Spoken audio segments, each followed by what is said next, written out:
Morning students.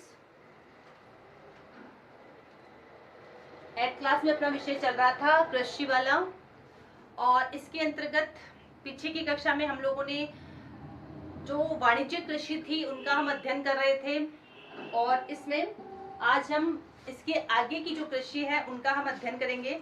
तो देखिए, हम लोगों ने जो कर लिया था वो पर्सन तक का हो गया था। कॉफी हम लोग पढ़ रहे थे, पेय फसल। मैंने आपको कहा था कि एक पेय फसल मैं आपको बिल्कुल करवाऊंगी। तो आज हम कृषि के अंतर्गत कौन सी फसल लेते हैं? हम लेते हैं पेय फसल। पेय फसल के बारे में, पेय फसल का मतलब क्या होता है? जो पीने के काम में आती है। इसमें आपको चाय कॉफी महत्वपूर्ण रूप से मिलेगी। तो सबसे पहली जो पेय फसल दी हुई है वो आपके दी हुई है कॉफी। कॉफी महत्वपूर्ण पेय फसल के रूप में दी हुई है। अब इसकी हम अलग अलग बात करते हैं कॉफी की, लेकिन कॉफी के पौधे की जो खोज थी वो मैं आपको एक बार बहुत ही रोचक तरीके से बताई थी। इसकी कहानी बताई थी कि किस तरह से कॉफी को लेकर कि कॉफी का जो उद्भव हुआ, कॉफी की जो प्राप्ति हुई वो किस हिसाब से हुई। तो इसकी रोचक कहानी हमने पढ़ी थी। कालदी नाम का एक अरबवासी जो था ना, वो क्या करता था? बकरियां चराता था। उसकी बकरियां काफी शरारती थी। तो एक दिन उसने ये देखा कि उसकी जो बकरियां एक खास किस्म की जो झाड़ी होती है उसकी पत्तियों को, उसके बीजों को खाती है। तो उसने भी उन बीजों को चखा। चखने के बाद में उसको भी उसमें स्वाद की अनुभूति हुई, और धीरे धीरे कॉफी का जो विकास है वो पूरे संसार में विख्यात हो गया। ये कालदी की कहानी है, जो अरबवासी था बकरियां चराने वाला। ऐसा माना जाता है कि मतलब कई रोचक कहानियां प्रचलित है कॉफी को लेकर कि इस तरह से कॉफी की उत्पत्ति हुई है, उद्भव हुआ है अरब से। तो हम कॉफी देख लेते हैं। इसके लिए अगर हम जलवायु की बात करते हैं, कॉफी के लिए अगर हम जलवायु की बात करते हैं तो कैसी जलवायु चाहिए इसके लिए? तो इसके लिए हमें चाहिए गर्म एवं आर्द्र जलवायु। गर्म जलवायु, गर्म एवं आर्द्र, गर्म जलवायु चाहिए इसके लिए। अगर हम मिट्टी की बात करते हैं, इसमें मिट्टी की हम बात करते हैं, मृदा की हम बात करते हैं, तो मृदा कैसी चाहिए? इसके लिए मृदा चाहिए दोमट मिट्टी। दोमट मृदा कैसी चाहिए? दोमट। और पर्वतीय ढाल अधिक उपयुक्त रहते हैं, यानी इसका जो विकास होता है वो मुख्य रूप से कहां से होता है? पर्वतीय जो ढाल वाले इलाके होते हैं ना, पर्वतीय क्षेत्र, उनमें सबसे ज्यादा होता है। अगर हम पूरे विश्व की बात करते हैं तो कॉफी में, अगर पूरे विश्व में अग्रणी या उत्पादक देश देखते हैं या क्षेत्र देखते हैं तो यहाँ आता है ब्राजील। सबसे ज्यादा ब्राजील उत्पादक देश है कॉफी का। तो ये आता है आपका ब्राजील। तो ब्राजील में सबसे ज्यादा क्या होती है? कॉफी होती है। तो ये कॉफी की, ये आपको नोटबुक में नहीं करना, है आपको समझाने के लिए कहा है कि कॉफी एक महत्वपूर्ण पेय फसल है। इसके लिए गर्म एवं आर्द्र जलवायु की आवश्यकता होती है। मिट्टी इसके लिए दोमट आवश्यकता होती है। अग्रणी उत्पादक देशों की अगर हम बात करते हैं तो ब्राजील में सबसे ज्यादा कॉफी होती है। जैसे अगर हम भारत की बात करते हैं तो भारत भी विश्व की 4% कॉफी का उत्पादन करता है। अब हम बात करते हैं कॉफी के बाद में चाय की। पेय फसलों में चाय महत्वपूर्ण है। चाय के बारे में तो, कॉफी के बारे में तो भारत में कौन नहीं जानता है, सब जानते हैं। बागानों में उगाई जाने वाली एक पेय फसल है। इसकी कोमल पत्तियों की वृद्धि के लिए ठंडी जलवायु और वर्ष भर सम वितरित उच्च वर्षा की आवश्यकता होती है, यानी बारिश की जो बौछारें होती है ना पूरे वर्ष भर होने वाली, वो इसके लिए बहुत अनुकूल है। इसके लिए दोमट मिट्टी और मंद ढाल की आवश्यकता होती है। पत्तियों को चुनने के लिए अधिक संख्या में श्रमिकों की आवश्यकता होती है। तो देखिए, चाय की हम लोगों ने कभी टीवी पर भी, आप लोगों ने, किसी ने तो सामने भी देखा होगा, बागान हम लोगों ने चाय के देखे हैं। तो देखिए, चाय की जो कोमल पत्तियां होती है वो हमने कभी आप लोगों ने टीवी वगैरह पर देखा होगा कि जो कोमल पत्तियां होती है वो पीछे से जो श्रमिक होते हैं, कुशल श्रमिक होने चाहिए इसकी पत्तियों को तोड़ने के लिए, और वो ऐसे तोड़ते जाते हैं। पीछे उनका एक बैग सा होता है जिसमें वो सारी पत्तियों को डालते जाते हैं। फिर इनका जो संशोधन होता है वो निकट के कारखानों में किया जाता है। अगर हम इसकी मिट्टी की बात करते हैं तो मिट्टी चाय के लिए भी कौन सी आवश्यक होती है? दोमट मिट्टी आवश्यक होती है। और अगर हम जलवायु की बात करते हैं तो इसके लिए ठंडी जलवायु, पत्तियों की वृद्धि के लिए इसके लिए ठंडी जलवायु, जो ठंडे इलाके होते हैं ना उनमें होती है। तो ठंडी जलवायु की यहाँ तो हम देखते हैं गर्म, और उसके लिए कौन सी जलवायु आ गई, ठंडी जलवायु होती है, ताकि इनकी जो पत्तियां हैं वो विकसित हो सके। और साथ ही अगर हम बारिश की बात करते हैं, वर्षा की बात करते हैं, तो पूरे वर्ष भर होने वाली जो वर्षा की बौछारें हैं वो इसकी पत्तियों की वृद्धि के लिए काफी अच्छी मानी जाती है। और इसकी पत्तियों को, कोमल पत्तियों को तोड़ने के लिए किसकी आवश्यकता होती है, कुशल श्रमिकों की आवश्यकता होती है। तो चाय काफी दोनों ही क्या है, एक महत्वपूर्ण पेय फसल के रूप में मानी जाती है। अगला जो पॉइंट है इसमें आपका चैप्टर है वो है कृषि का विकास। पेय फसल के बाद में कृषि का विकास हम देखते हैं। अभ्यास प्रश्नों में पेय फसल चाय कॉफी के बारे में खाली वस्तुनिष्ठ क्वेश्चन में आया है, कॉफी को लेकर क्वेश्चन, बाकी चाय को लेकर नहीं आया है। अब हम देखते हैं कृषि का विकास।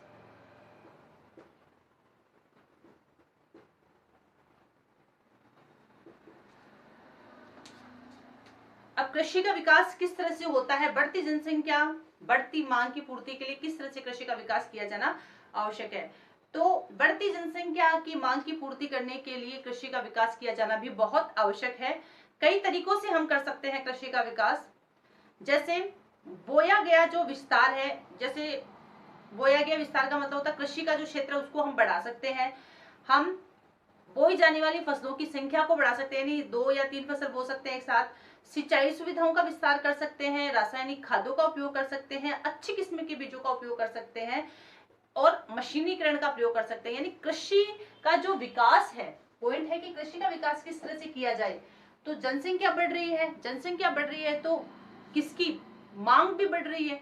इस मांग की पूर्ति करने के लिए हमें क्या करना होगा, हमें कृषि का विकास करना होगा। और वो हम कैसे करेंगे, जो कृषि है उस पर अच्छी किस्म के बीजों का उत्पादन हम करेंगे ताकि उत्पादन अच्छा हो, रासायनिक खादों का, सिंचाई के साधनों का, और उसकी मिट्टी की जो गुणवत्ता बढ़ाने वाले जो पोषक तत्व हैं उनका हम उपयोग करेंगे। इसके साथ साथ हम मशीनों का उपयोग करेंगे। 1 से 2 या 3 फसलों का हम एक वर्ष में ज्यादा से ज्यादा फसल बोने का प्रयास करेंगे। तो इससे क्या होगा, कृषि का विकास होगा और उत्पादन की मात्रा भी इसके अंतर्गत बढ़ जाएगी। कृषि का विकास विश्व के विविध भागों में अलग अलग गतियों से हुआ है। ज्यादा जनसंख्या होती है वहां पर कौन सी कृषि की जाती है, गहन कृषि। जहां अधिक जनसंख्या होती है वहां कौन सी होती है, गहन कृषि। अधिक जनसंख्या वाले इलाकों में कौन सी कृषि होती है, गहन कृषि होती है। बड़े स्तर पर की जाती है, अधिक पूंजी का उपयोग किया जाता है, उत्पादन बढ़ाया जाता है। इसके साथ साथ हम बात करते हैं जहां जनसंख्या कम है, छोटी जोत होते हैं ना, आकार छोटे होते हैं ना खेतों के, वहां खाली भरण पोषण करने के लिए, जीविकोपार्जन के लिए, अपना पेट भरने के लिए कृषि की जाती है। कई देश ऐसे हैं जहां पर वाणिज्यिक कृषि की जाती है, व्यापारिक कृषि की जाती है, उसको बेचने के लिए, आयात निर्यात करने के लिए कृषि की जाती है, जिसमें अमेरिका, कनाडा, ऑस्ट्रेलिया है। यानी जरूरत के हिसाब से कृषि का जो क्षेत्र है वो भी बढ़ता है, कृषि के प्रकार बढ़ते हैं, कृषि का निर्माण बढ़ता है। जहां ज्यादा जनसंख्या है वहां उत्पादन बढ़ेगा, जहां जोतों का आकार छोटा है, खेत छोटे छोटे हैं, वहां खाली भरण पोषण करने के लिए ही कृषि कार्य किया जाएगा। जहां पर व्यापारिक कृषि वाले देश हैं, जिसमें गेहूं, चावल, मक्का, ये आयात निर्यात किए जाते हैं, और भी बहुत सारी चीजें खेती के अंतर्गत, बहुत सारे अनाज हैं जिनका आयात निर्यात व्यापारिक दृष्टिकोण से किया जाता है। तो वो बड़े पैमाने पर इसका क्या करते हैं, उत्पादन करते हैं। 2 देशों की हम बात करते हैं, एक भारत और दूसरा अमेरिका, संयुक्त राज्य अमेरिका, जिनमें हम देखते हैं कौन सी सहायता से कृषि की जाती है। एक विकसित देश है, एक विकासशील देश है। विकसित देश है अमेरिका, विकासशील देश है भारत। पहले हम भारत की बात करते हैं। उत्तर प्रदेश के गाजीपुर जिले में आदिलाबाद एक छोटा सा गांव है। मुन्ना लाल इस गांव का एक छोटा सा किसान है। किसान मतलब भारत की जो कहानी एक किसान के माध्यम से बताई है। इसके पास 1.5 हेक्टेयर का एक फॉर्म है, उसका आवास मुख्य गांव है। अधिक उपज देने वाले बीजों को बाजार से वर्षों के एकांतर पर खरीदता है, यानी 1 साल बाद में ही बीजों को खरीद सकता है। अधिक उपज देने वाले बीजों को बाजार से वर्षों के एकांतर पर खरीदता है, यानी एक साथ नहीं खरीदता, इस वर्ष खरीदे, दूसरे वर्ष खरीदे, 2 या 3 वर्ष का गैप देकर खरीदता है। उसकी भूमि उर्वरक है, यानी उपजाऊ है। एक वर्ष में वह 2 फसलें उगाता है, जिसमें गेहूं, चावल और दाल मुख्य है। किसान अपने मित्रों और बुजुर्गों के साथ सरकारी कृषि अधिकारियों से कृषि कार्यों के संबंध में सलाह लेता है। वह अपने खेत की जुताई के लिए भाड़े पर ट्रैक्टर लेता है। उसके कुछ मित्र अभी भी बैलों से खेतों को जोतने की परंपरागत विधि का उपयोग करते हैं। समीप के खेत में एक नलकूप है, ट्यूबवेल है, जिसमें वह अपने खेत की सिंचाई के लिए जो पानी है वो भी पैसे देकर खरीदता है। मुन्नालाल के पास 2 भैंस हैं, कुछ मुर्गियां हैं। वह निकट के शहर में स्थित सहकारी भंडार में दूध भी बेचता है भैंस का। वह वहाँ का एक सदस्य भी है। सहकारी समिति उसके जानवरों के लिए चारे के प्रकार, पशुधन के स्वास्थ्य के सुरक्षात्मक उपायों और कृत्रिम गर्भाधान के संबंध में सलाह देती है। कृषि के वित्त कार्यों में परिवार के सभी सदस्य उसकी मदद करते हैं। कभी कभी बैंक व सरकारी समितियों से बीजों की अच्छी उपज वाली किस्मों और औजारों को खरीदने के लिए ऋण लेता है। वह अपने उत्पाद को निकट के शहर में स्थित मंडी में बेचता है। अधिकांश किसानों के पास क्या है, अपने उत्पादन को एक जगह स्टोर करने की, भंडारण करने की सुविधा नहीं है, तो वो अपने बाजार में, यानी वो उसको काफी लंबे समय तक स्टोर नहीं कर सकते, तो उसको बाजार में बेचने के लिए विवश हो जाते हैं। परंतु कुछ वर्षों में सरकार के द्वारा किसानों को भंडारण की जो सुविधा है वो उपलब्ध करवाई जा रही है। ये तो हमने मुन्नालाल की कहानी पढ़ी, जो भारत का ये क्या है, किसान है।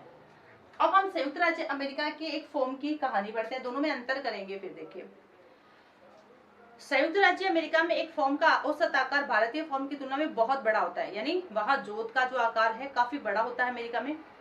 संयुक्त राज्य अमेरिका में एक प्रारूपिक फॉर्म का आकार 250 हेक्टेयर होता है, जबकि हमने इसमें 1.5 हेक्टेयर का खेत देखा था। ये 250 हेक्टेयर का खेत होता है किसान के पास। किसान सामान्यतः फॉर्म में यानी अपने खेतों में रहते हैं। मक्का, सोयाबीन, गेहूं, चुकंदर यहाँ की मुख्य फसलें हैं। संयुक्त राज्य अमेरिका के मध्य पश्चिम में स्थित आयोवा राज्य के किसान को होरन के पास 300 हेक्टेयर भूमि है। वह अपने खेत में मक्का तब उगाता है जब आश्वस्त हो कि मृदा और जल संसाधन इस फसल की आवश्यकता को पूरा कर देंगे, यानी वो भौगोलिक स्थिति को देखता है कि तभी वो फसल को उगाता है जब भौगोलिक स्थिति उसके अनुकूल होती है। फसल को नुकसान पहुंचाने वाले पीड़कों पर नियंत्रणों के लिए पर्याप्त उपाय किए गए हैं, यानी फसलों को किसी प्रकार के कीड़े मकोड़े खराब नहीं करे, इसके लिए काफी अच्छे से सुविधा प्रदान की गई है। समय समय पर वह मिट्टी के नमूनों को मृदा परीक्षण प्रयोगशाला में जांच के लिए भेजता है, यानी टाइम में पर अपनी जो मिट्टी है उसकी गुणवत्ता की जांच करवाता है। उसमें पर्याप्त पोषक है या नहीं, ये परिणाम जो होरेन को वैज्ञानिक उर्वरक कार्यक्रम की योजना बनाने में मदद करते हैं। इसका कंप्यूटर उपग्रह से जुड़ा हुआ है, जो उससे उसके खेत की यथार्थ तस्वीर देता है, यानी वास्तविक तस्वीर बताता है कि कहाँ की मिट्टी कमजोर है, पोषक तत्व की कमी कहाँ होती है, कहाँ छिड़काव की आवश्यकता होती है। वह रासायनिक उर्वरकों और कीटनाशकों का आवश्यकता अनुसार प्रयोग करने में उसकी मदद करते हैं। वह ट्रैक्टरों, बीज बोने की मशीनों, समतलक संयुक्त हार्वेस्टर और थ्रेशर का उपयोग कृषि संबंधी विविध संक्रियाओं में करते हैं। अनाज स्वचालित अन्न भंडार में संचित किए जाते हैं, यानी बड़े बड़े अन्न भंडार है, वहां पर किसानों का अनाज जो है वो स्टोर होता है, अथवा बाजार अभिकरणों में बेचे जाते हैं। संयुक्त राज्य अमेरिका में किसान एक व्यवसायी की तरह काम करता है, नहीं कि एक खेतीहर किसान की तरह। तो ये हमने 2 देश पढ़े हैं, एक तो भारत पढ़ा और एक अमेरिका पढ़ा। भारत विकासशील है, अमेरिका विकसित है। दोनों की किसानों की जो तकनीकी है उसका हमने अंतर देखा है कि जो किसान है वो किस तरह से, भारत का अगर हम किसान इसकी बात करते हैं, भारत के किसान में हम लोगों ने किसको देखा था, मुन्नालाल को देखा था। उसके पास जो जोत का आकार है वो भी थोड़ा सा छोटा है, उससे काफी परेशानियों का सामना करना पड़ता है। समय समय पर वो मिट्टी की गुणवत्ता की जांच नहीं करवा पा रहा है।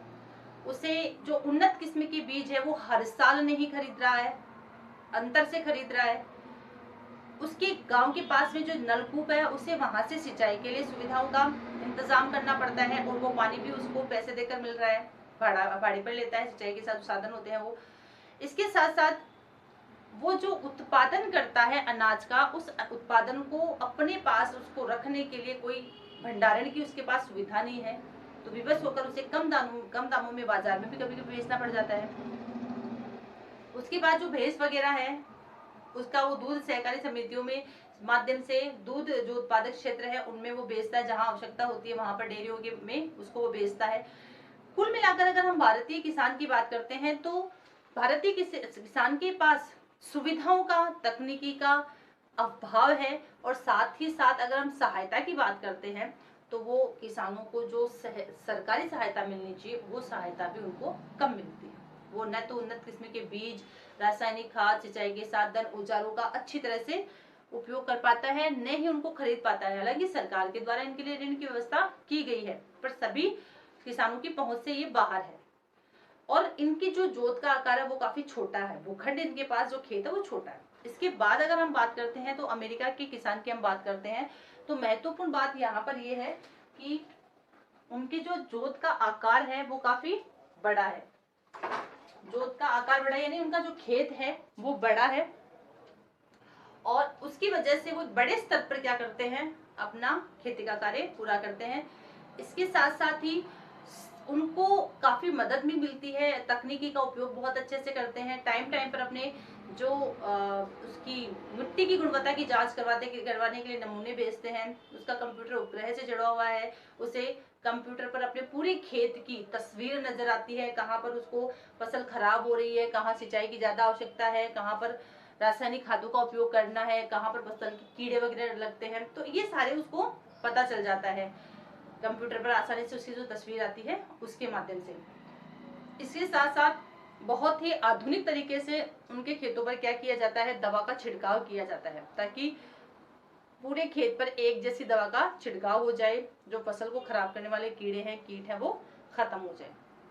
इसके साथ साथ उसे समय समय पर विभिन्न प्रकार की कृषि से संबंधित जो है वो जानकारी दी जाती है। अत्याधुनिक तकनीकी का उपयोग वहां पर किया जाता है। तो देखिए आपको एक दिखा रही हूँ तस्वीर, ये भारत के किसान की तस्वीर है, जहां अभी भी परंपरागत रूप से यानी हल और बैल के द्वारा कृषि की जाती है। तो इसमें किसानों को बहुत अधिक परिश्रम करना पड़ता है। इसके बाद हम बात करते हैं भारत के खेतों के आकार को हम देखते हैं तो काफी छोटा आकार दिखाया हुआ है। अमेरिका की अगर हम फार्म हाउस की बात करते हैं तो देखिए किस तरह से खेतों को बांटा गया है। एक बड़े आकार का खेत है, उसको बांटकर अलग अलग फसलें इसमें की जाती है। अत्याधुनिक तकनीकी का उपयोग किया गया है। इसके बाद में हम देखते हैं कीटनाशकों का छिड़काव। अमेरिका में हम देखते हैं तो कीटनाशकों का छिड़काव किया जाता है और एक साथ पूरे खेत पर डाला जाता है, जिसके कारण क्या होता है कि पूरे खेत पर एक जैसा छिड़काव होता है। इसके बाद में हम बात करते हैं संयुक्त राज्य अमेरिका के फॉर्म में मशीनीकृत खेती, मशीनों के द्वारा इसमें खेती का काम होता है, यानी अति आधुनिक तकनीकी का उपयोग यहाँ के किसानों के द्वारा किया जाता है। और भारत के जो किसान हैं वो हमने ये देखा है कि आज भी जो परंपरागत कृषि है, हल और बैल का उपयोग जहाँ पर करते हैं वो लोग आज भी उसी प्रकार से किया जाता है। तो हमने दो देशों की किसानों की परिस्थिति देखी है, एक तो विकसित और एक विकासशील भारत, विकसित अमेरिका, दोनों में काफी अंतर है। इसलिए हम ये कह सकते हैं कि भारतीय किसानों को भी अति आधुनिक तकनीकी का उपयोग करना होगा, ताकि वो विश्व के जो दूसरे किसान हैं उनसे क्या कर सके, होड़ कर सके, मुकाबला कर सके। इसके लिए किसानों को सरकारी सहायता की भी काफी आवश्यकता है। अब प्रश्न के लिए देखिए, कृषि का विकास जो है, ये फर्स्ट पैराग्राफ है ना, ये फर्स्ट वाला पैराग्राफ, ये आपको ये करना है, ये फर्स्ट पैराग्राफ ही करना है खाली। बाकी आगे आने वाली कक्षा में हम आपको क्वेश्चन आंसर मैं पूरे करवा दूंगी। आपको चैप्टर कंप्लीट हो गया है, आगे हम इसके प्रश्न उत्तर करेंगे। तो आपको खाली ये कृषि का विकास का जो फर्स्ट पैराग्राफ है वो अपनी कॉपी में पूरा करना है। Thank you.